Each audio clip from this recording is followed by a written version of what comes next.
What if I told you that the most powerful Queen of England, the legendary Elizabeth I, lived a life surrounded not only by jewels and gold, but by filth, rot, and poison?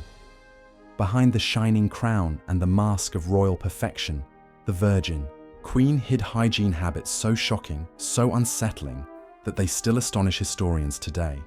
Elizabeth's reign is often remembered as a golden age, an era of dazzling courts, glorious victories, and the rise of England as a world power. She was painted as radiant, untouchable, almost divine.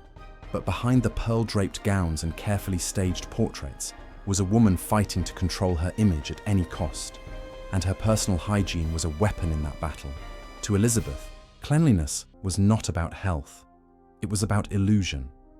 Soap and water were replaced by sugar pastes, perfumes, powders, and poisons.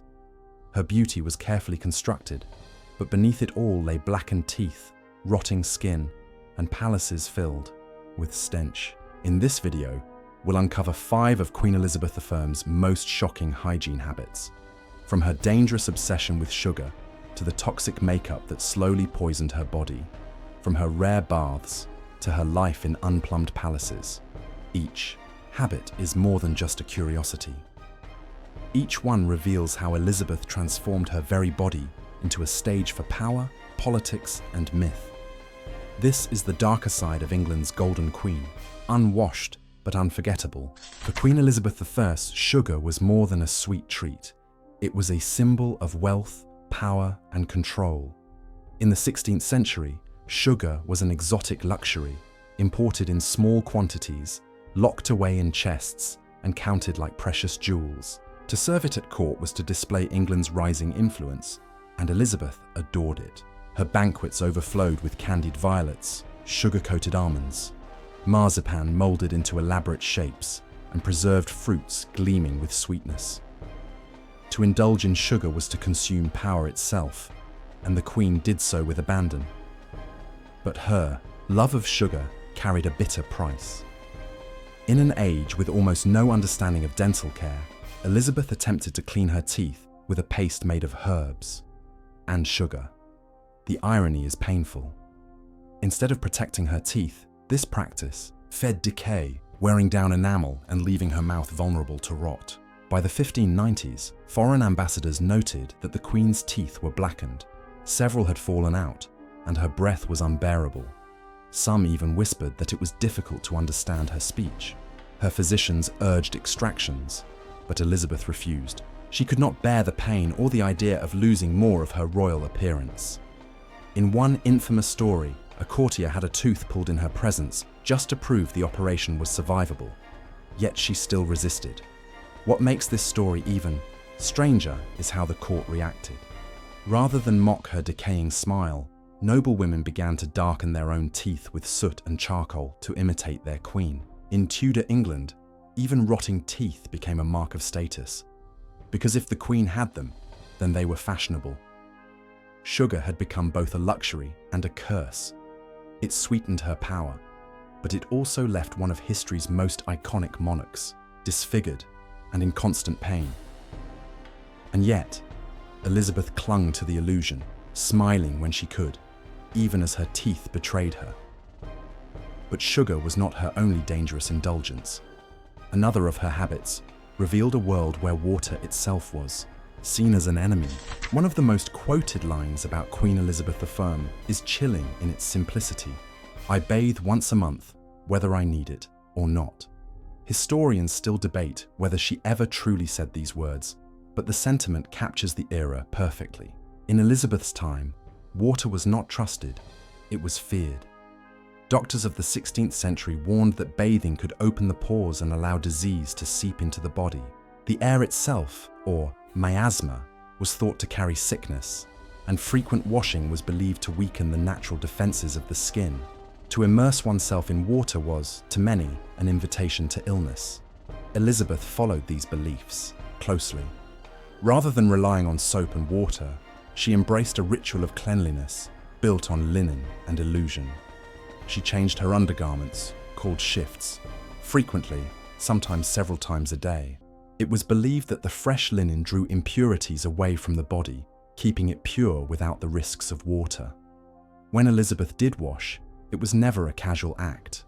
Her palaces lacked plumbing, so bathing required servants, heavy wooden tubs, and buckets of water carried and heated by hand.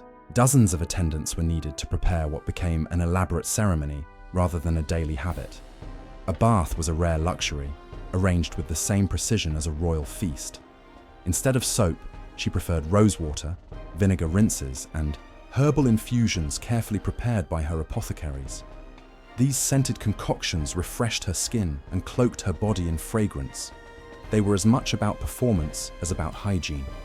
To appear clean was the goal. To be clean mattered, far less. And so, while her courtiers saw a queen draped in silks and perfumed with roses, the reality beneath was very different. Elizabeth's body was rarely touched by water. Cleanliness was an illusion woven by linen, fragrance, and ritual. But if her bathing habits seem unusual, her face revealed an even darker truth. The pale, mask-like beauty that defined her reign was created not by nature, but by poison. If Elizabeth's bathing rituals were rare, her painted face was constant. Portraits show her as pale, flawless, and almost spectral, a living icon rather than a human being. But behind this carefully constructed mask lay one of the most dangerous habits of her reign: her obsession with toxic cosmetics. In the 16th century, pale skin was more than beauty. It was power. A fair complexion signaled nobility, divine favor, and freedom from outdoor labor. Elizabeth, determined to embody this ideal, turned to Venetian ceruse, a deadly mixture of white lead and vinegar. Applied daily, it gave her face a smooth, ghostly sheen. But the cost was severe. Lead slowly corroded her skin, leaving sores, scars, and open wounds. The more her skin was damaged, the thicker the makeup became. Her lips were painted with cinnabar and vermilion, both rich in mercury. Over time, mercury poisoned her body from within, weakening her health, and perhaps even fueling the mood swings and paranoia that marked her later years. Yet she persisted. For Elizabeth, her face was not her own. It was the face of England itself. Portraits of the Queen were never painted in natural light. Artists were forbidden from capturing her aging features honestly. Instead, they reused templates of her youthful face, creating an eternal illusion of unchanging beauty. By the end of her reign, her real skin was said to be so fragile that touching it risked it crumbling, a mask hiding years of decay. Historians still debate whether Elizabeth truly understood the danger of her cosmetics.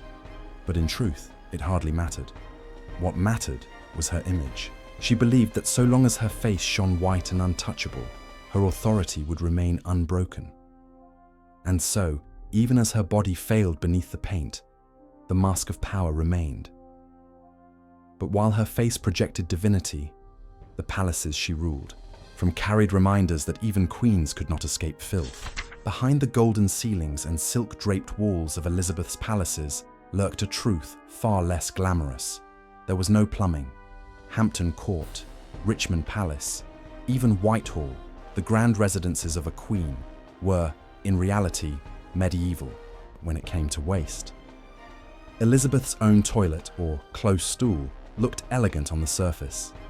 It was a cushioned chair covered in velvet, with a hole beneath the seat and a ceramic pot hidden below. But once used, that pot had to be removed, scrubbed, and perfumed, not by lowly servants, but by one of the most trusted officials of her household, the groom of the stool. Far from humiliating, this role was prestigious, granting unique access to the Queen during her most private moments. Queen Elizabeth. I appeared immaculate, yet it was all illusion. Rarely bathing and living in filthy palaces, she relied on perfumes, powders, and wigs. Rose water, lavender, cloves, and vinegar infusions were applied daily by attendants, while she carried pomanders to mask court stench. Her gloves, handkerchiefs, and gowns were soaked in fragrance, projecting controlled purity. With age, her thinning hair was replaced by elaborate perfumed wigs, stiffened with sugar water or egg whites, iconic like her pale face. In later years, She even carried a scented walking stick. Perfume deceived, wigs concealed. Her hygiene was survival, not health.